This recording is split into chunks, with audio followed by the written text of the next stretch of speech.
No. Sit with me. Stay with me. Sit. Hi, Sarah and Arbor here to answer all the fantasy science questions you didn't know you had. This week we're going to talk about a new anthology from D&D called Quests from the Infinite Staircase. Yeah. Releasing on July 16th, this anthology contains updated versions of six beloved first edition D&D adventures, all connected by the Infinite Staircase.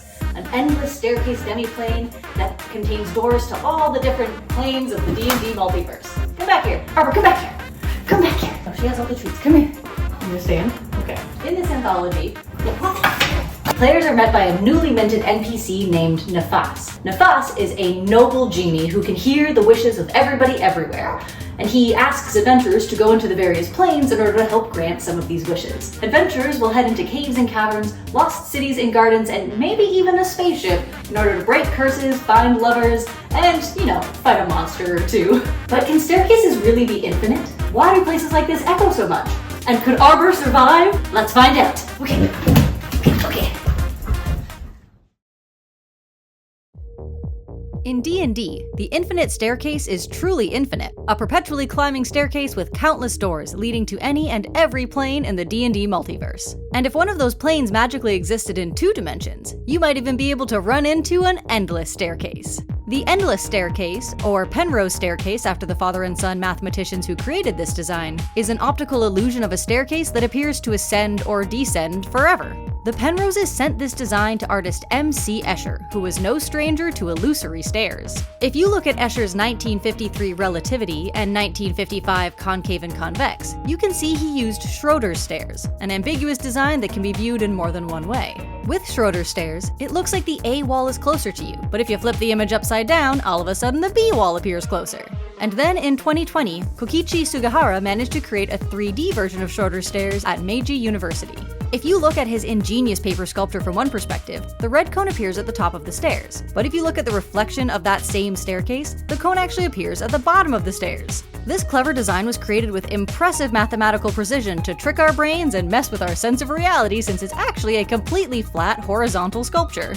But back to the endless stairs. Escher was so delighted by the Penrose stairs, it inspired his famous 1960 print, Ascending and Descending. Penrose stairs are known as an impossible figure, since they can't be created in 3-dimensional space without violating the laws of Euclidean geometry, which is just a fancy way to say you can't climb 4 sets of stairs up and end up back at the level you started at. But a version of impossible figures can be created in 3D space. Some wonderful crafty nerds out there figured out how to use the perspective of their viewers to make an impossible figure appear possible. Here, it looks like they've somehow made real-life Penrose stairs, but a minor shift in perspective reveals it was just a trick of shadow, perspective, and your brain. These sorts of designs fascinate not only art lovers, but are also irresistible to mathematicians, cognitive scientists, and philosophers. Mathematicians dissect impossible objects to create equations and algorithms to train computer modeling and vision. Cognitive scientists investigate why, even after learning that the design is impossible in 3D space, our brains continue to consider the drawing as a 3-dimensional set of stairs rather than just lines on a page. And philosophers delight in using impossible objects to discern the nature of the content of experience. And I can't help but feel the same way. I love optical illusions and impossible figures, how they challenge my perceptions and perspectives, and the way they mess with reality is just plain fun. Escher really said it best in a 1965 speech. He said, "I can't keep from fooling around with our irrefutable certainties. It is, for example, a pleasure knowingly to mix up 2 and 3 dimensionalities, flat and spatial, and to make fun of gravity." Arbor ability check. Today, we are going to test and see if Arbor would be able to climb an infinite staircase. Now, because climbing infinitely would be pretty exhausting, I'm going to call this a test of endurance, which makes it a constitution check. And since my lovely boy Arbor here is more of a sprinter than a marathoner, if you can't tell, we are going to call this a flat roll. I don't think he's going to get any bonuses on this one. Okay, Arbor, ready? Hold. Wait. You got a 19! Well, I guess, surprisingly, infinite stairs would be no big deal for this big guy. Yeah. Maybe someone told him there were snacks at the top. I think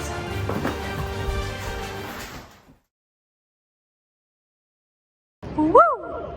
Ha-ha! Lots of D&D adventures take place in really echoey caves and caverns, with one adventure in the new D&D anthology Quests from the Infinite Staircase even taking place in the Cave of Echoes. But what is an echo? Echoes are what happens when sound bounces around a space. Sound can bounce around because sound travels as a wave, wiggling its way through space until it hits a wall, a ceiling, you, or something else. If it hits something soft, the sound wave is absorbed and no echo is created. Have you ever noticed that a lot of streamers have spiky plush panels around them? Those panels are made from soft, absorbent materials like foam that are great at absorbing noise. And the foam is in triangular or irregular shapes to help scatter any sound that isn't absorbed, stopping it from bouncing back toward the mic.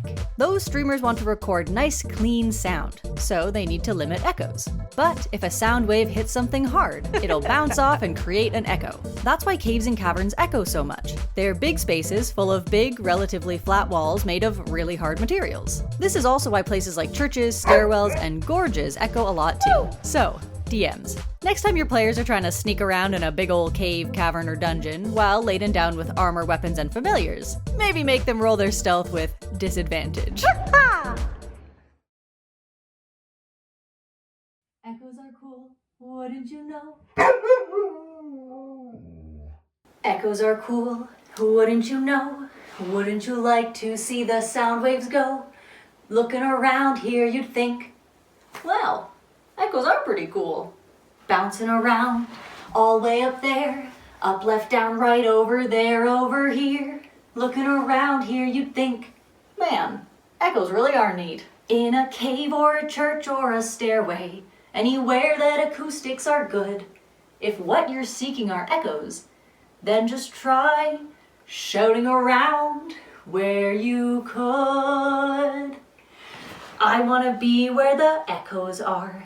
I wanna see sound bouncing around with that, what's it called again? Reverb. Up where sound plays, where sound waves bounce, where you could make funny noises for days. Wah, za, meow. I've gotta say, what I learned today is that echoes are cool. They're cool, echoes are cool, science is cool, echoes are cool, and go find a spot to make some echoes. Right now, go, go. Oh, Chrissy there! Good boy, yeah.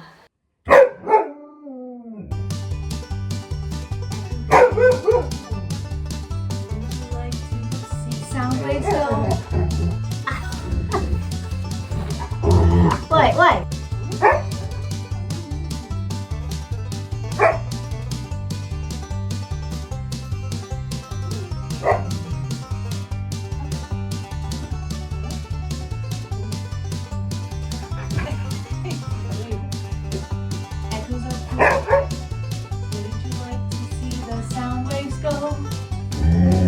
Looking around here, you think, beep.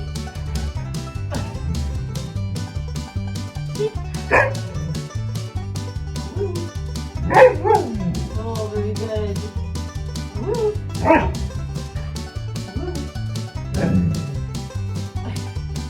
Echoes are cool. Stop. No.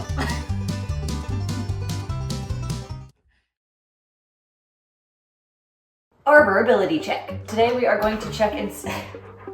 Okay. We're going to test to see if Arbor would be able to stealth through a cavern, not making a whole bunch of echoey sounds to sneak up on some big baddies. He's not typically the most dexterous dog in the world, so I would like to give him a -1, but he did sneak up on me this morning, so if he's really focused, he can do a pretty good job of being stealthy. So, let's see. Hold. Wait. Drop. Okay, that is a 15. Okay, so 15, depending on how good the big bad was, I think you might be able to sneak past them, and other times you might make echoes. Should we try again? Hold. Break. Oh, nobody. I will hold this way. Isn't that one? All right, you think third time's a charm? Okay, here, hold.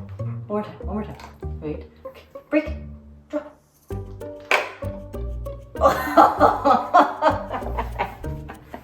All right, well, the dice have spoken. 15 on the first one, which is decent, and then 2 nat ones. So, Arbor, I don't think you're sneaking through any caves today. Is that okay? Yeah. Join us on Instagram, YouTube, and Facebook for more fantasy science, dog ability checks, and fun stuff like that. Yeah, Arbor? Yeah? I think it's fun.